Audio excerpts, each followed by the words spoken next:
Hey, mamas. Okay, I have two things that I want to talk to you about. Two things. The first one is, what are we going to name our little Patreon corner of the planet? Okay, I would love to know what your ideas are for that. Because I think Patreon is, although it's great, it's the platform that helps me make it a membership, right? It's really where I can sign people up so that it's an ongoing thing. And it has the ability to link and to meet like this exclusively. So, but I think that that's kind of not the best name on the planet. So I would love your ideas on what we can call it. Um, it is a membership, you know that, but it's more than that. It's a team. It's a collaboration space. I want it to be a community, a place where we love on and nurture one another. So, what can we call it? What should I love the little bee sticker? Um, well, wherever it is, I love the little bee sticker that had, and I was looking and toying with things like queen bees or hives. I don't know. My creative juices haven't pumped in yet. So, what do we call our space? That's the first thing.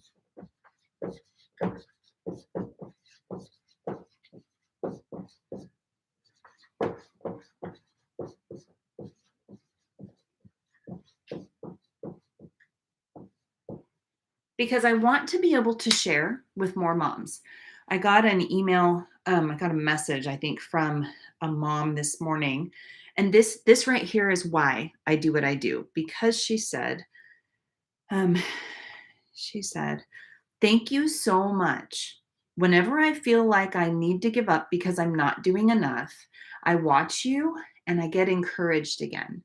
And I need you to know something. I don't feel like I'm all that. I don't feel like I'm this. Um, I don't feel like, I just don't feel like I'm all that. I can't even find the words. What I do know is that I can see clearly back the last 25 years, training up our boys, homeschooling, teaching other homeschoolers, being involved in charter schools, and co-op schools, helping write curriculum for charter schools, helping evaluate Common Core for charter schools. I have had my hands in so much stuff. And I only used this much of it for my own personal journey.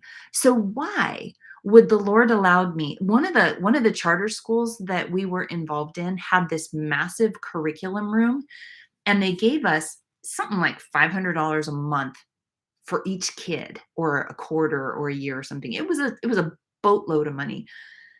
And we had the ability to use what they handed us, shop for half price in their curriculum room, or buy what we wanted online and they would pay for it. Are you kidding me? You should see the stuff that I have seen that's out there. There's some fantastic and there's some trash stuff to help teach our kids. So, why would the Lord allow me to see all this stuff? Because of you, right? I I have so much inside between my two ears when I remember that my name is Becky.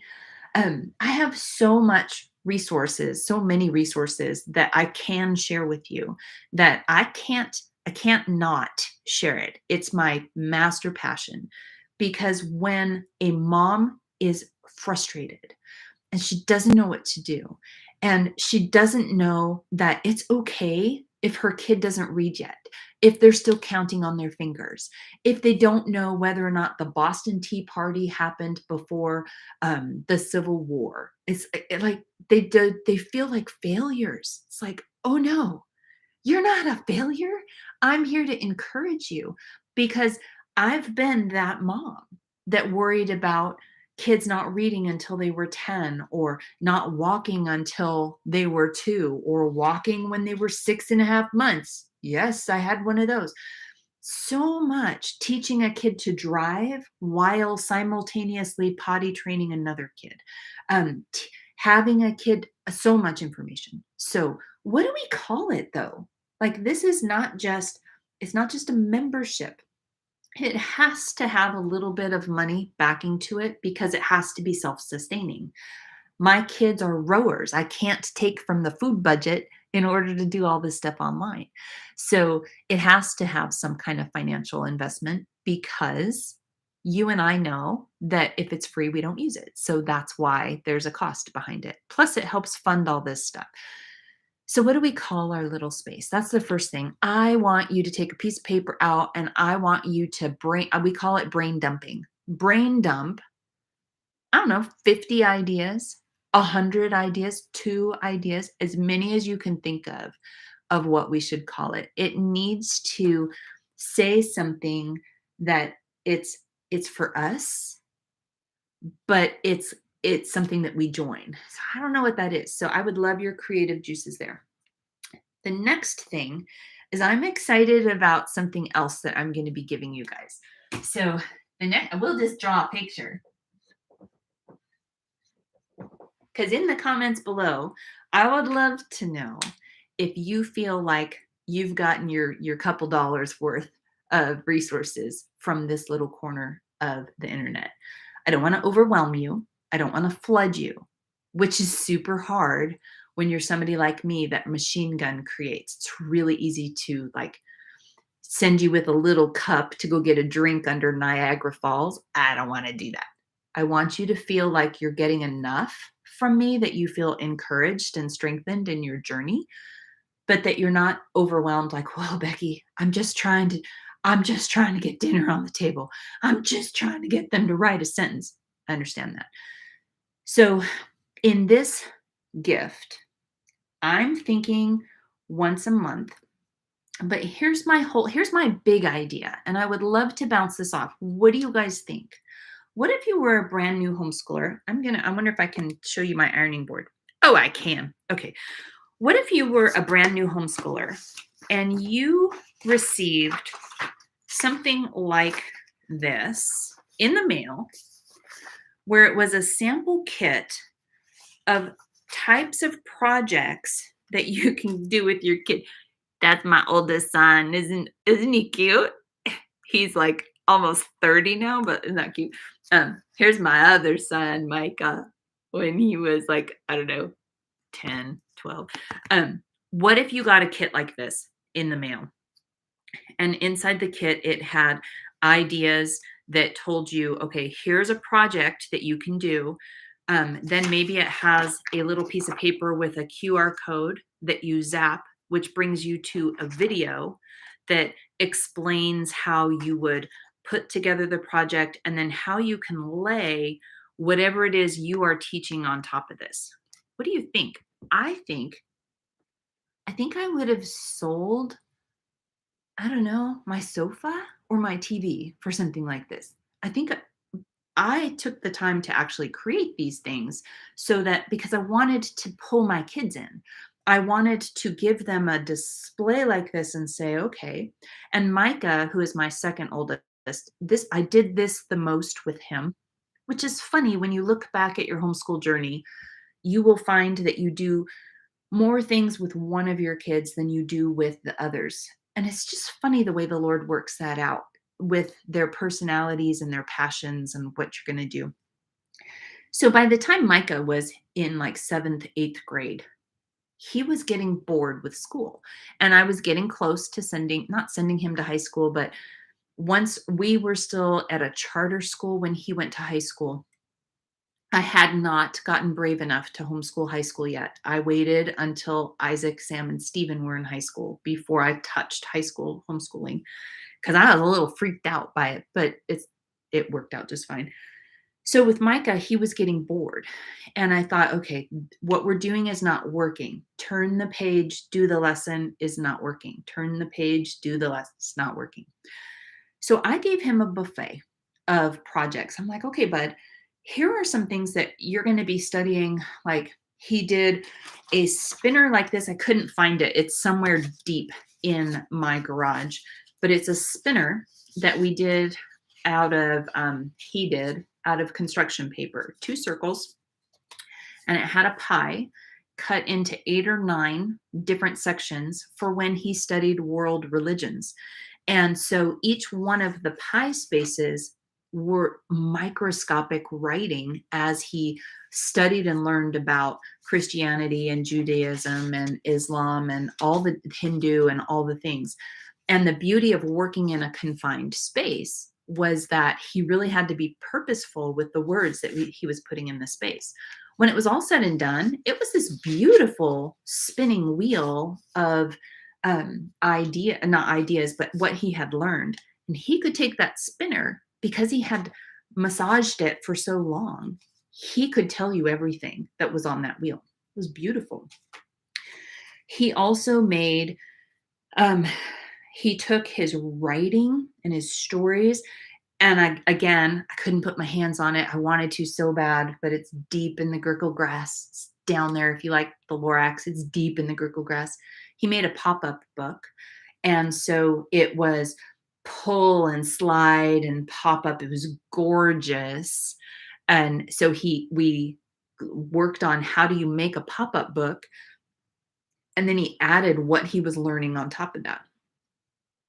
I think that now I don't want to spin my own wheels either, right? My whole goal is to feed you a buffet of things that you can use to instill passion, instill creativity, instill excitement and enthusiasm and inspiration with your kids. Any of these projects, you just simply change and lay on top what you're learning. So if you're learning about chameleons or lizards, you could do pocketbooks, you could do puppet shows, you could do this cool, this is called a Turkish fold.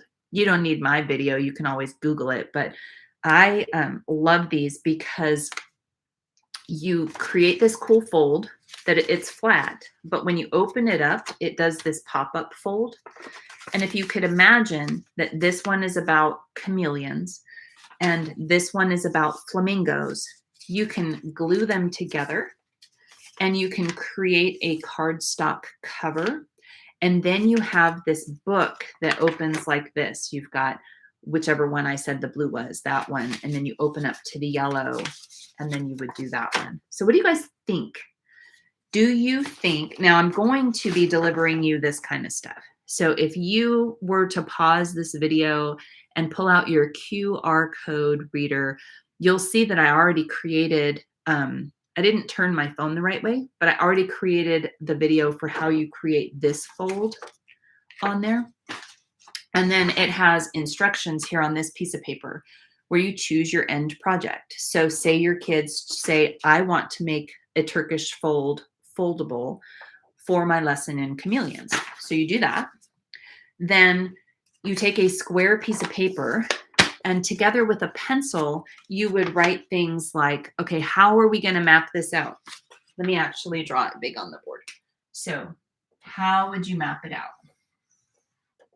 What's the shape, Miss Becky? So it has this kind of shape on it and this kind of shape on it. And then it has these, etc. Not going to draw the whole thing, but maybe this is life cycle. And this is food. This is habitat. This is just vocabulary, etc. So you would take the project and you would map it out. Then your kids would get a draft piece of paper, white, one that they could make mistakes on. Because remember, mistake monsters are awesome, right? If you've done the Doodle Club, you know that everybody makes mistakes, and that's okay. So you do a draft first as you're studying. And once you know that this is what I want on my final piece of paper, then you would transfer it to your actual end project. Does that make sense? But these are really fun and really fantastic ways to take what you're learning and to lay it inside of a template, because something magic happens when you have to work in a confined space. You have to use a higher part of your brain. You have to use creative energy, planning, mapping, and problem solving, because sometimes you'll end up with this tiny little space, but you'll have a big piece of information that you want to put on there. And your kids need to be able to look at that and go, okay, well, I can't write a 1,200 word essay about that. Maybe I can draw a picture. Maybe I can label it. Maybe I can put a QR code to a YouTube video that I found that explains what it is that I wanted to learn. There's so much in there when you're unlocking creativity. So, inside of our little group that we don't know what the name is yet, this is the kind of stuff that I want you guys to get out of my brain. I don't think that you need me to tell you that your kids need to add, subtract, multiply, and divide, although I think they do. I don't think you need me to tell you that they need to read and that you need to marinate them in amazing literature, because that's how you develop writing, is by hearing the word. The same way that they don't know what kind of creative projects are out there until they see them, they won't know what words that they can use instead of said until they've gone through that brainstorm process, or they've heard the language flow over them because of some amazing story that you've read aloud or read with them going back and forth. I think that this type of stuff is the gold that is hiding inside my magic pouch of homeschool. This is the kind of stuff that makes my husband go, "Wow, Becky, you're a creative genius." Because that's what I want, right? I don't want the bells and whistles like, "Oh, wow, Becky, I can't believe that your kids did this kind of stuff." Well, somebody else showed me that, hey, what you could do for this lesson is you could have Micah be the teacher as you're talking about the feudal system, or etc. So what do you think? What should we call our space? And what do you think about receiving these types of creative projects that you can lay what your kids are learning on top of? I think that they would make excellent, like, either a inside Patreon or on my website, locked with a password where you can access the different lessons. I think that would be fantastic. But I'm toying with making a kit that I can actually send, especially to the patrons, especially to you guys on Patreon. A kit of, here's some examples of things that we can do. Let's pick the ones that look like the most fun, and then let's figure out where they're going to go in the year. So tell me what you think. I would love for this. I would love for you to have the creative ability to help shape what this space becomes. I am so excited to finally be at that place where I'm not excited that my kids are growing up. Steven sat with me last night. He finished he's studying for a biology final exam for college, so it's hard. And it was 10 o'clock, and my other son, Sam, was still working on some physics thing in the other room. And Steven comes walking over and he sits right next to me and he puts his head under me and he just, so I love that my kids are still at home and I don't want them to grow up. But I do love the fact that while they're still here, I have time to be able to share these things with you. And I still have access to creative materials that I can share them with you in a way that I hope will make your homeschool journey more fun, more creative, more memorable, more rich, more rewarding, because you're going to lay on top of these projects what you want. You're going to be learning about solar systems and life cycles and scripture, lesson plans and historical events and scientific wonders and discoveries. But I'd love to share these types of things with you. So, anyway, that's it for now. Please do a brain dump on what we should call our space. And please let me know what you think about receiving these types of products inside of Patreon. Specifically, the email ones like this. This one will be in there as soon as I'm done with this. But what do you think about getting a kit? Because, oh my gosh, I think that would be like amazing. Obviously, inside of Patreon, it'd probably have to come to you after a couple months of being inside. And it would probably be possibly something that I would create that I would sell at a much higher price on the outside. Um, but I don't know, is it something that I should invest my time into? Because my time is limited in between driving and picking up kids everywhere I need to go to. So I think that's it. Have a great day. Let me know what you think. I love you all. I'm praying for you, and I hope that you have a fantastic day. Bye.